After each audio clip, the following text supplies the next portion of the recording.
Hi, everyone. Welcome to Teacher Time and happy Friday. I'm Trishawn Anderson, and joining me today is Judy Stevenson Garcia. Hi, Judy. Hi, Trishan. How are you? I'm doing good. Happy it's Friday. Happy Friday. Yeah, same to you. So, we're from the National Center on Early Childhood Development, Teaching and Learning, and we're excited to be here today, obviously, to talk with you all about implementing preschool curriculum with fidelity. So, if you've been joining us for Teacher Time for the past several years, you'll notice that this season things may look a little different. We're using On24 this year for Teacher Time. So this is your first time watching it with us. We're going to go over a few housekeeping items as we'll be using some of these features during our webinar. Sure. So if you look at the bottom of your screen, you'll see lots of different application widgets you can use.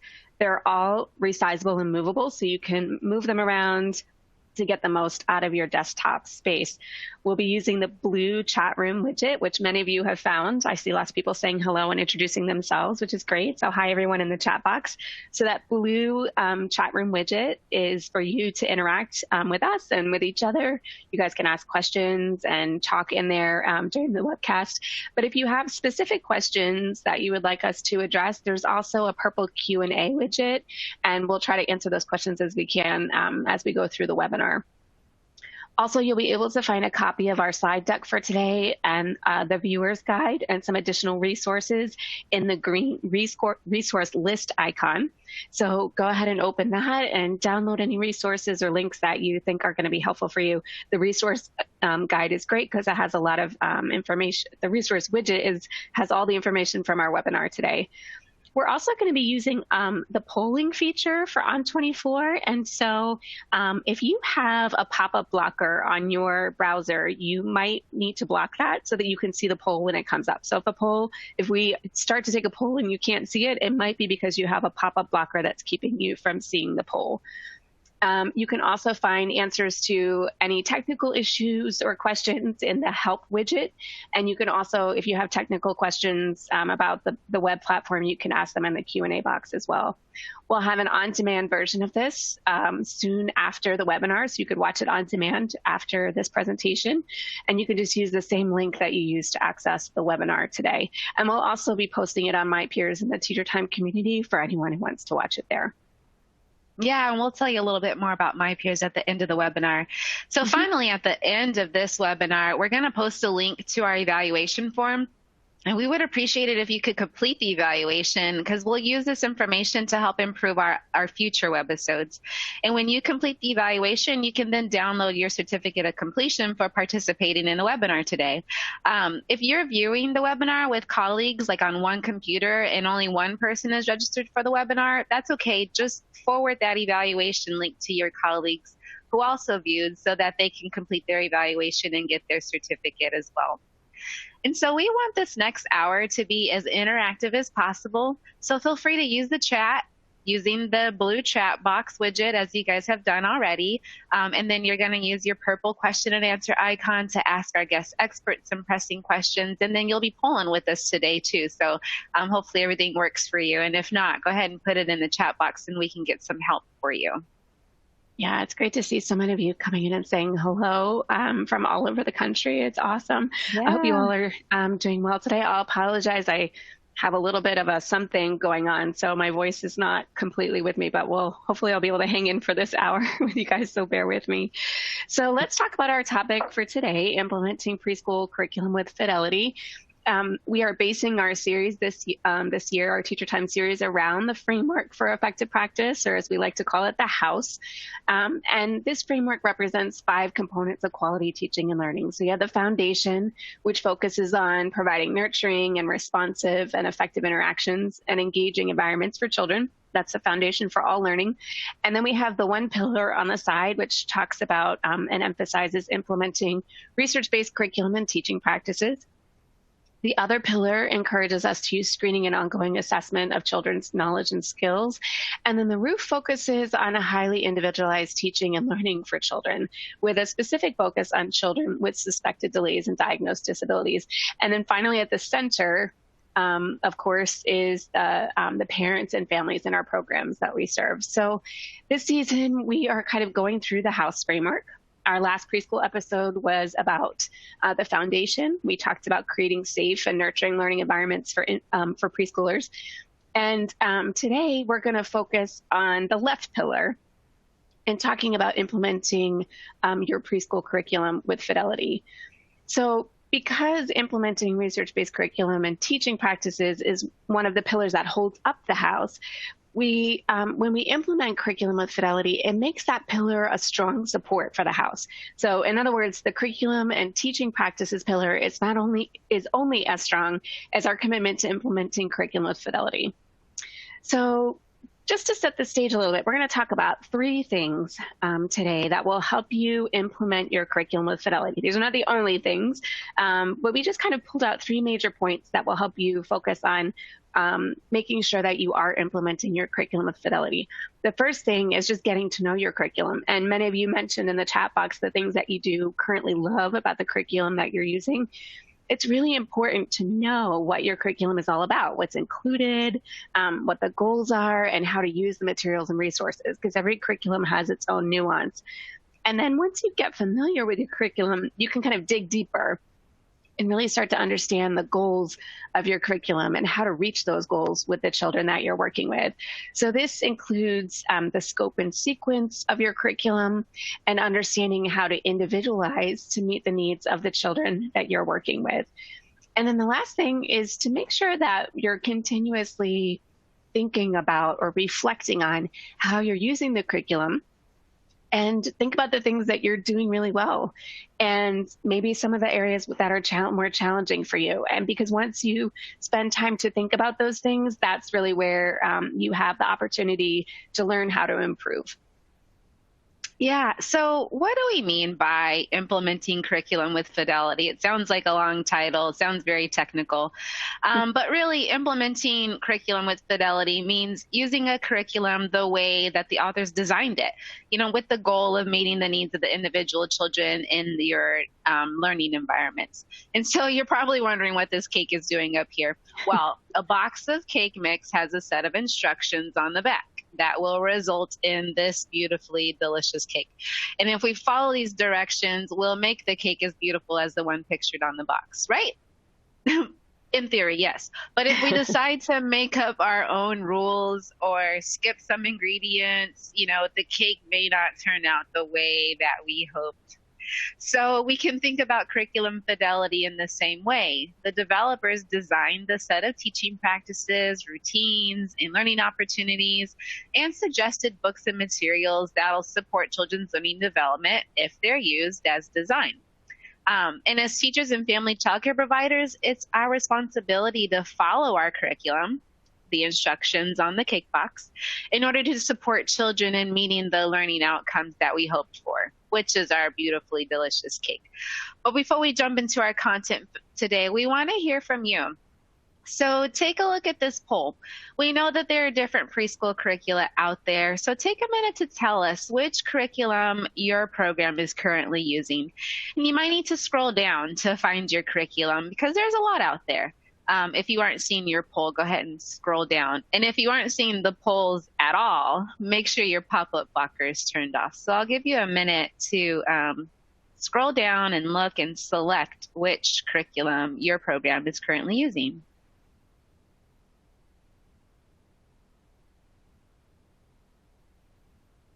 There's lots of options. Yeah.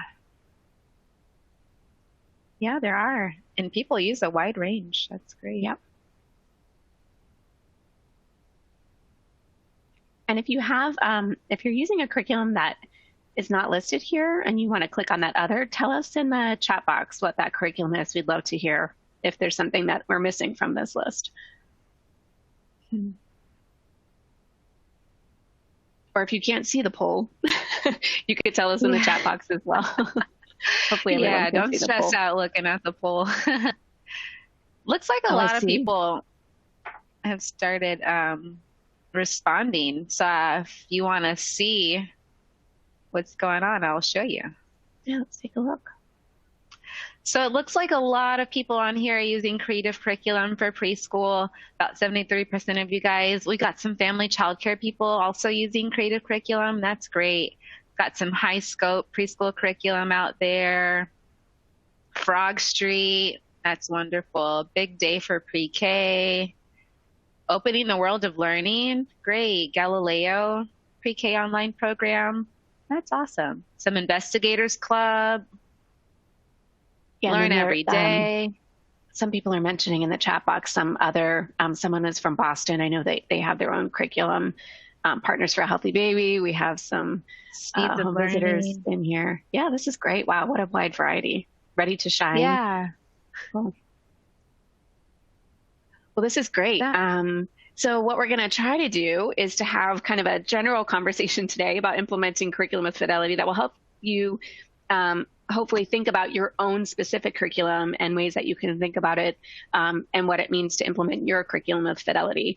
So we're going to try to start with talking about getting familiar with our curriculum, understanding the philosophy and the approach, and knowing what the components are and how they fit together. So to do this, we've invited our friend Osnat Soor from West Edge. She's one of our partners and an expert in early childhood curriculum implementation. Hi, Osnat. How are you?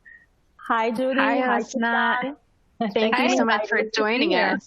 Of course. I'm excited to be here. It's wonderful to have you. So why don't you just get us started by helping us think about what are some ways as teachers and home visitors and family childcare providers, how can we get to know our curriculum better? Sure. So we need to keep in mind that getting to know a curriculum is really a process and it takes time. You or the education staff you work with may be at various stages of implementing a curriculum, so keep that in mind as I go through the process. I'll provide an overview, but of course you can reflect on what your starting point is and what aspects of your curriculum you need to get to know better. So of course an initial step would be to explore the types of training and professional development that the curriculum publisher offers. And many publishers offer introductory courses as well as opportunities to expand your knowledge on specific areas of the curriculum. So that's a good starting point, understanding from the publisher what is being offered. But then, of course, aside from looking at these more formal opportunities, it is essential to have the curriculum materials themselves, right? To read and explore through them. So if you are in the beginning stages of learning about the curriculum, it's helpful to start with the curriculum user guide, some of those foundational volumes, the welcome guide, the handbook. Some have an overarching manual. And these resources will really provide you an overview of the curriculum approach, the different materials, and help you to put all those pieces and understand how they fit together. Once you have a general overview of the curriculum, it's easier to dig deeper into understanding the curriculum approach, as well as other specific pieces of the curriculum, such as the learning goals or objectives, learning experiences, and what is the curriculum approach to individualization. And I know we're going to be talking about some of these pieces, Judy. Yeah. Great. So you mentioned exploring the materials that came with the curriculum. And, you know, we have a wide audience here that uses a wide variety of curriculums. I'm sure each curriculum is going to come with something different. But if you could tell us maybe in general, what about some resources that curricula typically come with? Sure. So what they should expect to open up in that box. So I've mentioned the welcome guide, the user guide as a starting point, which provide an overview of the curriculum materials and how to use them. But in general, curricula provide some resources that help implement the curriculum, of course. Some of the resources share the learning goals. So you want to find within the curriculum materials where they present the learning goals. Is it a CD with a handout, a list in the manual? Is it a chart in the appendix? So find where the learning goals or objectives are within the curriculum. And then what resources are provided in terms of the learning experiences or activities? Are these cards or lesson plan books or activity guides or volumes? What are the different resources and ways in which your curriculum introduce you to the activities? And then many curricula also provide learning materials like manipulatives and environmental science and books. Find out what these are and how to use them. And then more specific resources that many curricula also provide, like ones to support ongoing child assessment, resources to support children who are dual language learners. Some of it could be embedded as part of the activities and learning experiences, but other curriculum, or in addition, they may include a section or a volume that is all devoted for children who are dual language learners with specific strategies to support them, along with resources to support children with disabilities, suspected delays, or other special needs. Same way, it could be embedded, some of it, and some of it is allocated for that. And of course, to help you implement curriculum with fidelity, many of the curricula also provide you with curriculum fidelity tools. And these could include checklists or worksheets that help you determine how well am I implementing my curriculum, or help others reflect on how well they implement their curriculum using these tools that specify different aspects of implementation. Yeah, and I don't know if you can speak to this now, or if you want to hit this later, but someone asked do you have to use everything in the kit that your curriculum comes with in order to be using it with fidelity? And and we can go ahead. Go ahead. No, go ahead. Okay, so I think it's a great question, and when we talk about implementing the curriculum with fidelity, it's really critical that we implement the foundational pieces of the curriculum with fidelity, the curriculum approach, what are the goals, how the learning activities are designed to be implemented. Some materials offer more flexibility and are more optional. Some of them are additional materials that you can use as enhancement, but the foundational piece are really critical and should be explored well and understood in order to implement the curriculum with fidelity. And I think we're getting to that a little bit more as we start to talk about the philosophy and the approach and the scope and sequence. So if you guys have questions about that, hang on, because we'll get into a little bit more of what it means really to be implementing with fidelity, right? Yeah. So thanks for answering that for our guests. So after hearing all this list of possible materials that your curriculum may come with, let us know in this poll, if you can see it, what parts of your curriculum materials do you think you need to explore more?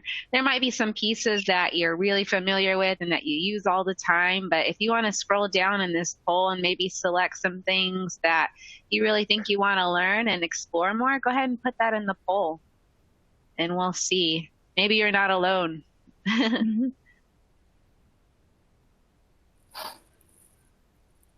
Somebody in the chat mentioned that sometimes the curriculum comes with so many materials, it's kind of hard to know where to start first and what to do first. I like that you mentioned, though, the welcome guide or the user's guide, right? That's really tends to be a good orientation.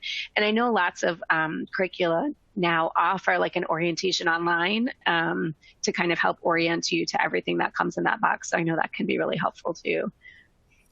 Right. So professional development could be virtual versus webinars and online materials, as well as on-site. Right. So let's look at some of the things people are saying that they want to explore more. I think it's interesting that the curriculum fidelity tools is really at the top. And so it looks like you guys really want to try and do and work your curriculum and make sure you're doing it the way the authors intended it to. So that's awesome. Kind of look like we want to explore all different parts of our materials. Learning goals. Some people need to dive back into that overview, the user's guide. Some ongoing assessment people want to look into. And also supporting children that are dual language learners. I think that's great.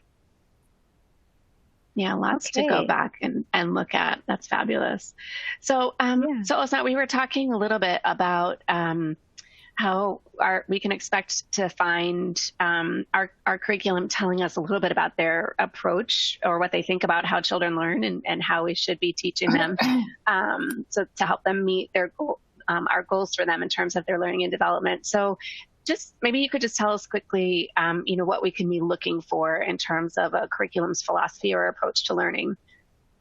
Yeah, so usually you'll find information about the approach within those foundational pieces of the curriculum, including the user guide and the welcome guide, or anything of that kind. And when you consider your curriculum, look for, and thinking about the approach for teaching and learning, find out where is that information that helps you understand how the curriculum support you in promoting children's learning and development in the different areas. How does the curriculum support children's inquiry, play, child-initiated learning, open-ended exploration, choice? How does it suggest that you set up the indoor and outdoor learning environment in ways that support children in all domains? Does it provide examples of well-planned interest areas in the preschool environment, as the book area or the block area or dramatic play area?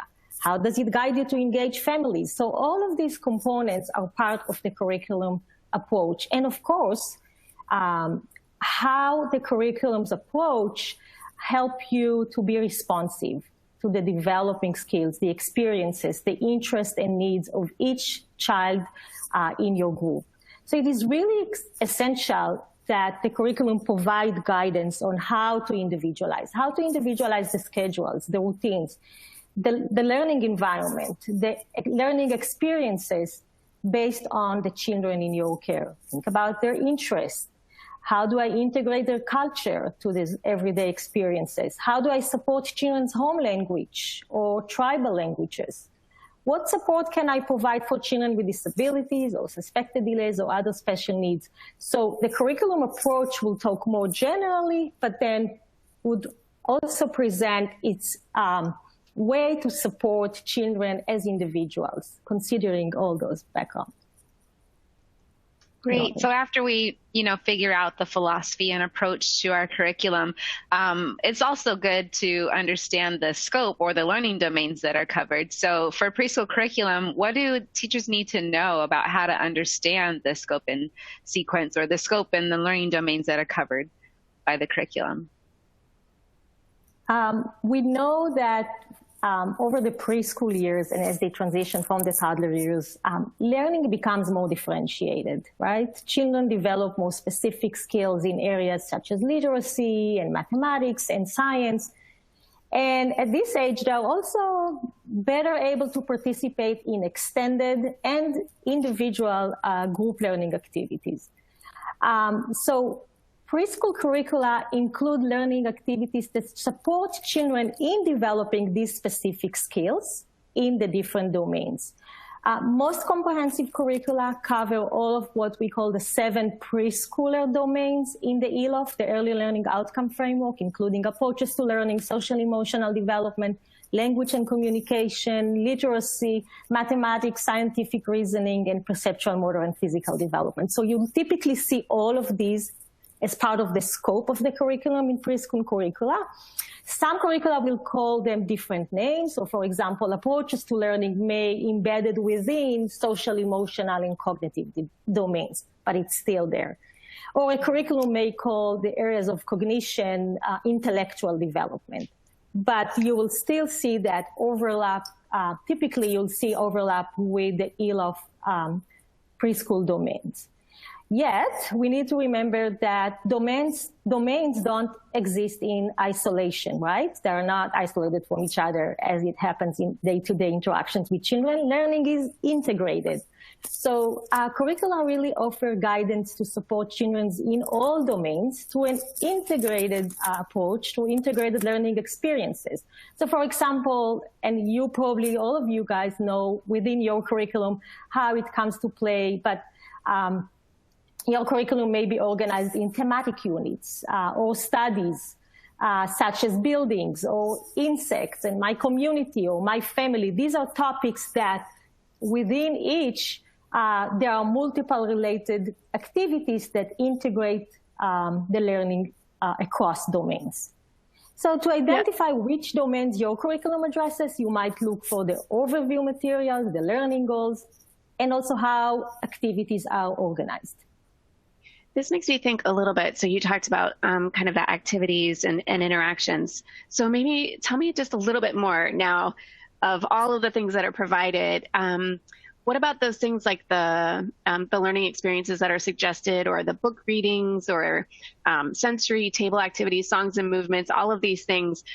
What should we look for in our curriculum for how these are described, and maybe how we can use them to make sure that we're meeting children where they are developmentally as individuals? So we need to keep in mind that curricula typically feature some defined set of learning experiences or activities, especially for preschool, right?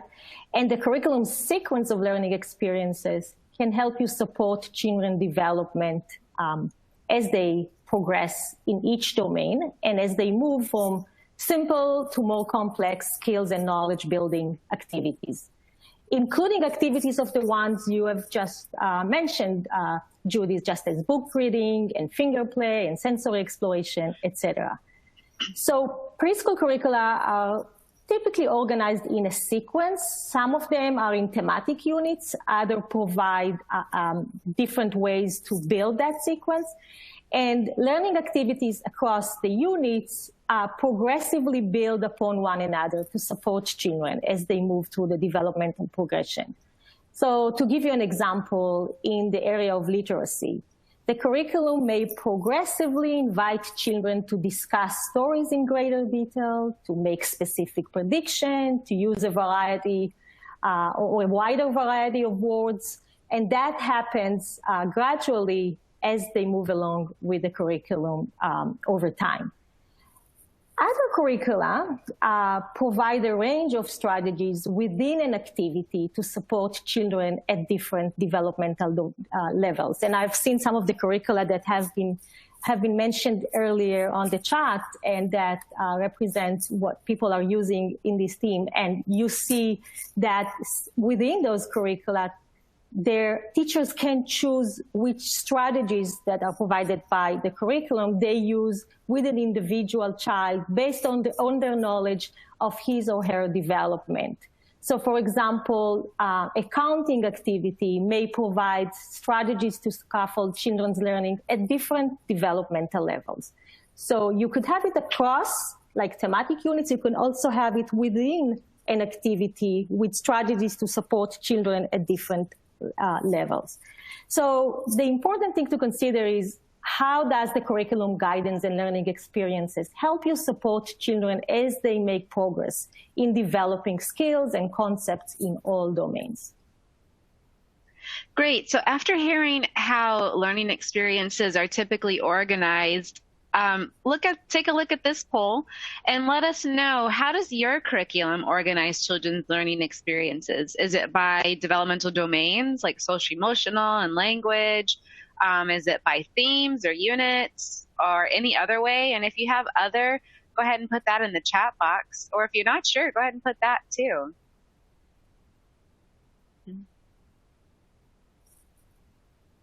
Let's see. So we're getting some responses in. Most looks like it's by developmental domains. I think that's pretty common. We've got some by themes. Love how you guys are participating in the poll. It means you can see it. So let's show you guys. So it looks like for the majority of curriculum that you guys are using, it's organized by developmental domains. So that's really easy, for you guys to look in the ELOF and kind of see how it's aligned. And that's what we'll talk about a little bit later on. Then we have some curriculum that's organized by themes and units. And then we have others. So sometimes it's called studies. Yeah, that's right, Maggie. Investigations. Mm-hmm. Yeah. Domains. That's great. Well, so Osat, before you go, can you just tell us a little bit about this resource that we've put in our resource widget in case people haven't seen it before? Tell us a little bit about this curriculum quick guide. the Curriculum Quick Guide is a great resource for teachers, family childcare providers to use to better understand the curriculum. It's designed to help users take the curriculum and understand its different components, and it can be used alone or with supervisor and manager, or child development specialist or coach. So it could be individual or in group settings. And it really provides support to help you better understand how to use the different parts of the curriculum. And then by understanding how to use the different pieces of the curriculum, how to implement it with fidelity. So, for example, the curriculum guide can help you understand how to organize your learning environment, how the curriculum help you organize the learning environment, how to set up routines and schedules, how to plan and provide learning experiences, how to engage families. So it really takes you through a journey and think about different pieces of the curriculum, and also include some reflection questions to help you think about what you are already doing as well as what you can work on to improve the way you use the curriculum. And I think as a whole, it's another way for you to, another resource to help you understand your curriculum better and reflect on your own implementation of different pieces of the curriculum. I just also want to mention that the Quick Guide is available along with another resource that's called Implementing a Curriculum with Fidelity, and it's a Q&A resource, and these are all in the Resources tab. And both of them touch on a lot of what we have just talked about today. Awesome. Thank you, Asna. That was so helpful, and I hope you guys got a lot out of that segment. She's going to stick around for a while and answer some of your questions that come up in the chat box or in the Q&A. So go ahead and submit those to her, and we'll do our best to answer that. So Thanks, now we're going to take a close... Oh, bye. Thank you. Bye. So we're going to take a closer look now at the three things that Asna mentioned that will help you understand your curriculum and use it with fidelity. So understanding the scope and sequence, understanding how to individualize your curriculum, and then reflecting on what's working well and what's challenging. And all of these things will help you be better prepared to use your program's curriculum with fidelity. Yeah, let's start with the scope and sequence. So Asna did a good, she gave us some useful things to think about in terms of the domains that are covered. And I saw many of you in the chat box are saying that your curricula cover all the domains or maybe only some of them. We do want to make sure, that the areas are closely aligned with the ELOF domains. And then the sequence is really about the learning experiences that support and extend children's learning at their different levels of development. This can mean the different activities or learning opportunities that start very simply and then progress to more complex as the children develop and learn. And many of you have mentioned that your assessment tools are really helpful in understanding where children are developmentally so that you can be more individualized in your interactions. And then you just want to make sure that you review your curriculum sequence so that you're planning learning experiences that support your children right where they are. And then also keeping in mind what's next for children's development and building your planning so that the learning experiences will encourage children to extend their learning. Yeah, and you can talk with your supervisor about how your curriculum supports development and learning in each of the ELOF domains. For example, do you know how your curriculum addresses social, emotional, and behavior self-regulation? Your curriculum might not have the goals labeled the same, like approaches to learning, but you might find that emotional and behavioral self-regulation is under something different, like social emotional development in your curriculum. So it's important to understand how your curriculum relates to the ELOF. So go ahead and take some time to have this conversation with your supervisor or some of your colleagues. Yeah, and we know, what's really important about implementing curriculum with fidelity is that the research behind it lets us know that children will make more developmental gains when we're using our curriculum materials and the strategies for teaching in the ways that the authors designed them to be used. So take the time to understand your curriculum scope and sequence. And so you, in doing that, you'll gain a better understanding of kind of the bigger picture, the philosophy behind the curriculum's approach, and how the sequencing really supports children at various developmental levels. And making sure that you understand the rationale and the purpose behind your curriculum's approach will help you be better equipped to make sure that you're putting it into practice in the way that it was designed, while also ensuring that you can still individualize to meet the children, to meet the needs of the children in your setting. So let's look at an example. You might notice that a lot of your preschoolers are interested in buttoning and snapping and zipping their clothes all by themselves. And your curriculum scope states that this area of development falls within the fine motor development. And so within that, your curriculum may also provide you with a sequence of learning experiences for your children to support them in their fine motor stages. The activities and experiences might call for different types of materials and equipment like stringing beads and toy tweezers to help strengthen their small muscle skills. And they also might have adaptations for children with suspected delays or diagnosed disabilities. So using your curriculum scope and sequence will help you focus on the specific areas of learning and development and help you plan developmentally appropriate learning opportunities to support growth in that area. And it'll also make sure that you're covering all areas of development and not just those ones that children are naturally drawn to or that you're naturally drawn to as well. So now it's your turn to try. We're going to give you some examples, and we want you to think about scope and sequence. So imagine you've observed and documented that a few children in your group have shown some interest in writing. And they're taking crayons and paper from the writing center, and they're writing down their friends' food orders in the dramatic play area. And in the art area, they're writing letters and scribbles that look like writing. And outside, they want to use chalk on the sidewalk every day. Tell us, I'm going to put another poll up. So tell us, thinking about the scope of your curriculum, which developmental domain do you think this would fall under in your curriculum?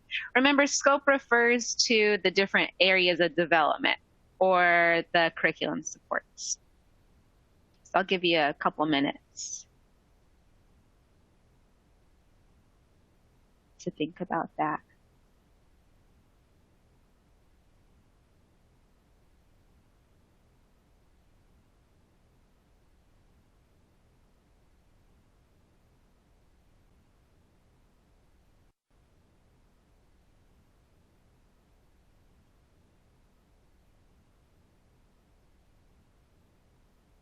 A lot of people are saying in the chat box that their lesson plans they align their lesson plans with the ELAF. Some people are saying that they can't see the poll. If you can't see the poll, you might want to try turning your pop-up blocker off. There's a few people responding. So let's go ahead and see what they had to say. So a lot of people put this in the fine motor development. About half of the other people put it in language and literacy, and some people even put it in social emotional support. So now, in what ways might your curriculum sequence, so thinking about sequence now, what ways might your curriculum help support these children? Remember, sequence is about the learning materials and opportunities designed to support children's learning. So what activities or materials might support children's development in this area? Would it be putting some writing materials in each center? Adding manipulatives to strengthen their hand grips, or setting out blocks for children to build with? So this is about how we would support those kids who are starting to show interest in writing. Yeah. What would the sequence be to help support them? Mm-hmm. I see some people in the chat box are saying fine motor. Yeah. Could be remnants from the previous question. Yeah, I think so. Yeah. Got some people answering the next question.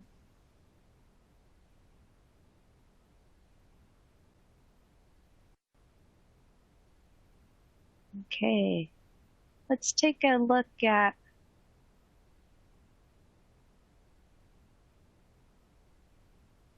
some of the responses that we've got.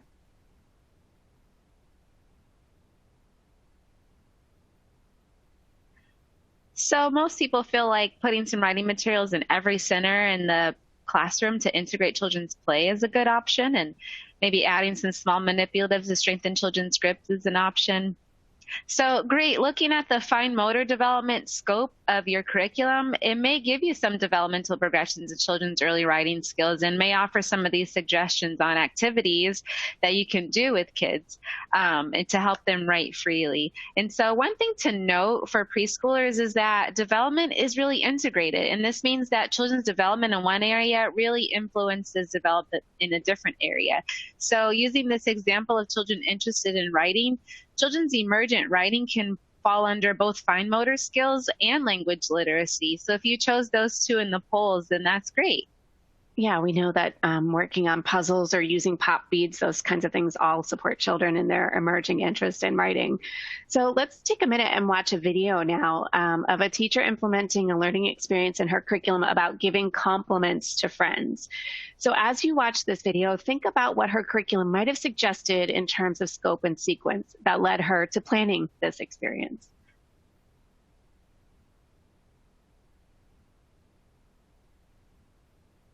That's right. You say compliment and you tell her your compliment.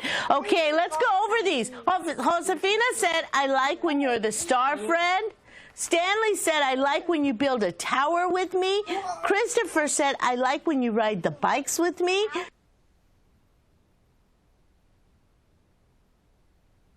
So as we watch that video, she's emphasizing compliments, and she's been supporting the children and giving compliments to friends. So if you think about what her curriculum might have suggested in terms of scope and sequence, you might think that her curriculum has a section devoted to social emotional development and has suggested learning experiences that encourage children's sense of identity and belonging.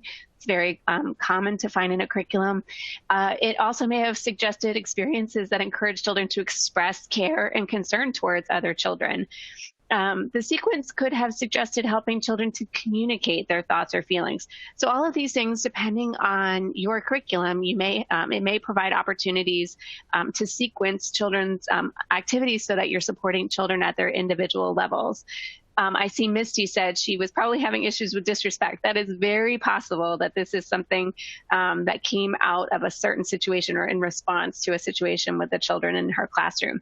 And Misty, you're right on track there, because when we talk about individualizing, let's think a little bit more about that, because the words curriculum fidelity might make you think that there's no room to individualize your interactions or learning opportunities to meet the needs of each child in your group. And if we think about what it really means to individualize and how that relates to implementing curriculum with fidelity, we'll see that sometimes we really do need to stop and respond to the children and what's going on with them in the classroom. As Misty suggested, maybe some kids were not being kind to each other. And so we want to stop and do something that will support their development, very, very specific to the children that are in our classroom. It's very similar to Trishan's earlier example about making a cake.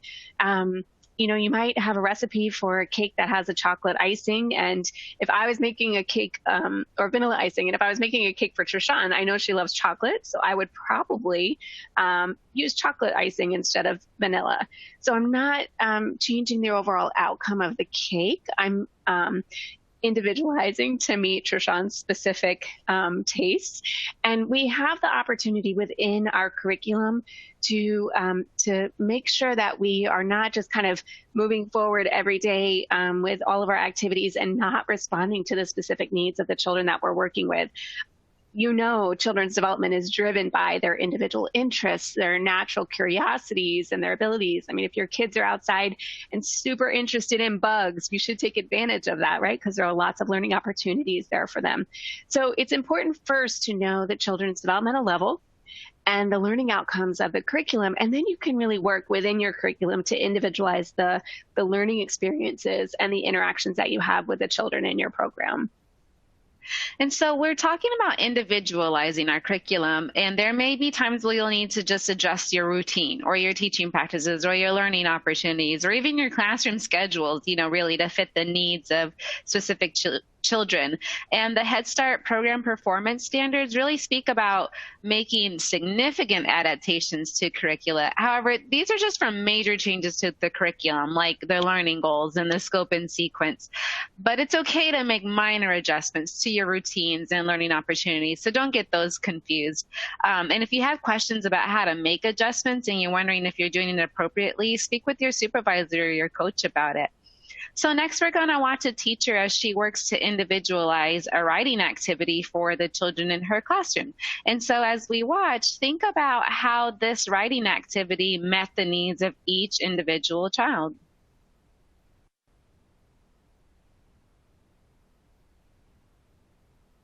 Leah, I remember you said that you wanted to make a surprise for your mom and for your sister. Were you able to do that during your work time? You did? Tell me about it. What did you make for your mom? I make it everything. What did you make? What was it? It was her surprise because tomorrow's her birthday. Tomorrow's your mom's birthday? Tomorrow is her mom's birthday, Victor. And she made her a letter. What letter did you make for your mom? M. You made the letter M because your mom's name. Today you were making her a picture and then did you write letters on it? You did? What letters did you write? I'm going to make something for my mom and dad this time. Okay, tomorrow maybe you can do that, right? Sure. Okay, where do these go? Let's see. Can you help me, Johan? Johan, I see that you made like a rectangular shape and you're filling in with color. I work on the table. Oh, you were working at the table, so you're drawing a picture of the table. Is that what you're doing? You're right. The table is a rectangular shape. Did you know a rectangle? So looks like one child wrote a letter for her mom's birthday, and the teacher supported that. Another child made a plan to make something else for their mom and dad the next day, and the teacher really supported that. And then the last child, he really used his writing time to draw the shape of the table he was writing on. And the teacher didn't correct him for not making letters, but she talked him through the measurements of the table because he was really interested in the square, and that's okay. It's a writing activity that she's talking him through that activity. Yeah, and Maria mentioned the teacher shows an interest, makes connection, shows interest, repeats what the child says, right? So using instructional formats to support both children. So these activities and that we engage with individual children, and then also there's opportunities for that within our routines, such as meal times or hand washing. This is also an opportunity to individualize the way that we interact with our preschoolers. And it's super supportive of children who are dual language learners who might need some closer one-on-one time. Routines are really supportive because they learn that predictability. It helps them understand kind of what's going on in the day. If we can use children's home language whenever possible, as we're going through the steps of routines, this will help them with their language development. And then also, integrating books and materials in children's home language will help them build their knowledge and skills. It'll actually help all of our preschoolers build their knowledge of skills. So we can think about ways to integrate this into our day, into our activities and interactions and routines. You can think about the home life or community experiences. For example, if there may be times when a particular crop is in season in your area and you want to explore the process of growing that particular plant. This is individualizing your curriculum for the children and families in your program while still staying true to the philosophy and approach. If you work in a family childcare setting, it's really important to individualize because you might need to meet the needs of the very different needs of children within multiple age groups all at the same time. So this is going to take some extra planning. Individualization is also really important for children who have suspected delays or identified disabilities. So you may need to adapt your learning experiences or the materials that you use to meet the physical, the social, emotional, or the language abilities of the children who have delays or an identified disability. If a child you work with has an identified disability, he or she will also have an individualized education program or IEP that will give you strategies to use to meet the specific needs of that child. So all of these things together really hopefully will help you individualize while still maintaining the fidelity of your curriculum implementation. So let's take some time to practice. We're going to play a quick game. It's a yes or no, pretty easy for you to, if you can see the poll, answer to that. We're going to give you a few examples of individualization. You tell us if this teacher is individualizing while implementing the curriculum with fidelity. So there's teacher Edward, and his curriculum calls for exploring different textures during outdoor play. And it's been raining all week, and he hasn't been able to get outside with his preschoolers. So instead, teacher Edward decides to bring some leaves and stones to explore the different textures in the sand table inside of the classroom. Do you think that he's still implementing his curriculum with fidelity? Click yes or no in the poll.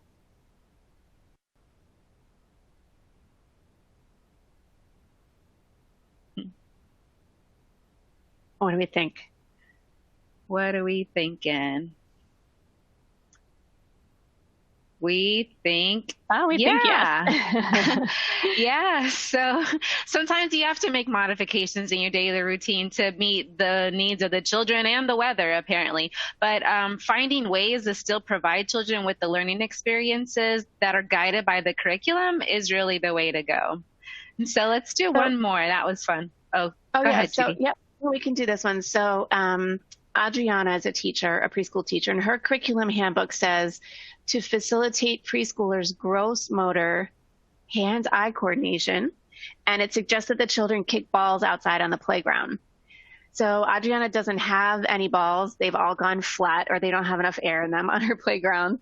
So instead, she decides to provide puzzles to help them work on their hand-eye coordination.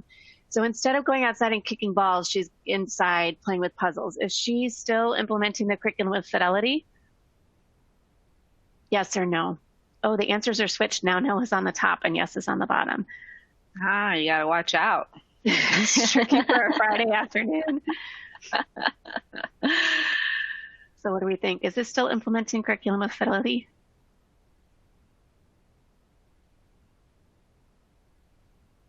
Let's see. I'm seeing mostly no, some yeses. Let's see what people are saying. And I'd love to hear what people might be thinking in the chat box. So really we want to think about our curriculum implementation, that although she's making an adaptation to the curriculum because she doesn't have the materials, she is kind of missing the main goal, which is to develop children's gross motor hand-eye coordination. So while she's still working on eye-hand coordination, it's more focused on fine motor. So we want to make sure that we're still meeting the learning goals that are aligned with the curriculum goals to make sure that we're really going to be supporting children's development. But good, this is good thinking. And tell us what you're thinking in the chat box as well as we go forward. Yeah, so some people said yes on the hand-eye coordination, but no on the gross motor. So maybe that's what most people are thinking. Mm-hmm. So we know that implementing curriculum with fidelity takes some thoughtful planning. It takes some time. First, you have to get to know the curriculum. Then you have to individualize for the children in your care. Now we're going to talk about the third strategy, which is reflecting on how you're using your curriculum. So after you follow the cake box instructions and swapped out some ingredients to meet the needs of your friend, now it's time to bake your cake. During this time, you're reflecting on your work and observing your cake in the oven. So in other words, you've studied your curriculum scope and sequence and how they align with your classroom routines and practices, and you've individualized, some of the opportunities for the kids in your care. Now you're reflecting on your implementation. Another key resource in reflecting, and Osmat talked about this a little bit today, was the curriculum fidelity tools. So many curricula come with fidelity checklists or tools that you can use to reflect on how you're implementing your program's curriculum. I always want to know how I'm doing, and sometimes curriculum come with a checklist for you to really see how you're doing. Tools like this helps you realize which pieces of the curriculum you're shying away from, or which ones you're implementing really well, or which ones you might want to circle back to. And this type of resource can really help you be sure that you're implementing your program's curriculum with fidelity. So when you talk to your coach or your supervisor, your education manager, ask them for these tools and resources, and maybe come up with a plan to help you identify pieces that you want to work on and that you might want some support in your implementation. Yeah, I saw some people in the chat box mention that their curriculum came with a Fidelity tool. So if you haven't seen it yet, that's definitely something you would want to look for. And as you're reflecting, here's some good questions to ask. And maybe some of you have been asking these questions in our Q&A box and in our chat box. But what parts of your curriculum are easy for you or hard for you to implement? Some things come more naturally to you than others. What might be confusing? Maybe the Fidelity Guide is something that's confusing, or the philosophy and approach might be confusing. How well do you think you're individualizing to meet the needs of the children in your program, in your classroom, or in your setting? Are your learning environments, your routines, your teaching practices, are they all really lined up with what the curriculum is recommending? And then it's always important to take time and observe, document, assess how your children are engaging in the learning experiences you provide and the materials that you provide. Are they interested? Are they engaged? Are they exploring the environment? If these things aren't happening, this is a good indication that you might need to adjust your curriculum. So tell us in the chat box, what are your thoughts about what might be a clue as you're observing children in your program and in your learning setting? What might be a clue that you might need to adjust the environment or the routine or your teaching practices to make sure that you're meeting the needs of the children that you're working with?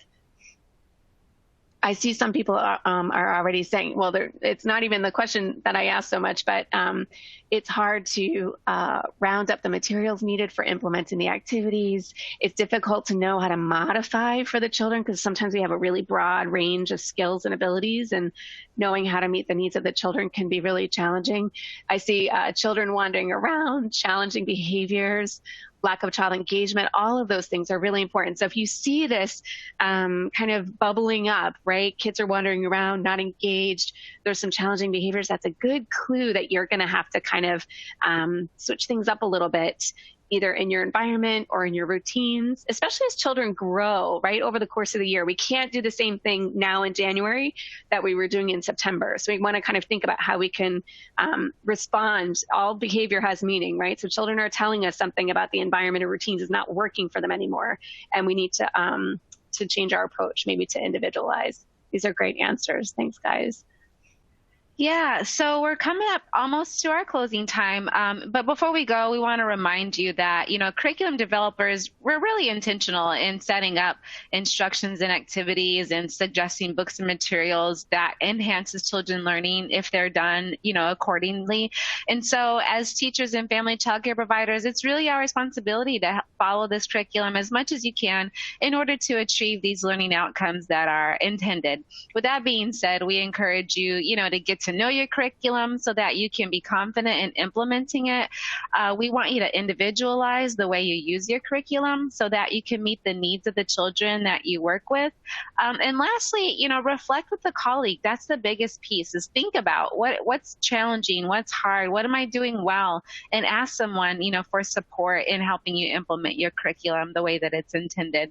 Really reflecting and being thoughtful about your teaching practices helps you and the children get the most out of your day, so you don't feel overwhelmed and uncomfortable. And if you look at your viewer's guide, you'll see that we've given you a few questions to reflect on about your curriculum and your teaching practices. And we encourage you to go to that green resource list and download those items to help you along. That's great. And I really want to thank everyone. Your conversation in the chat box, I'm like trying to keep up with it. You guys are giving each other great advice and great tips. So I love that conversation. That's good reflection that's happening right there.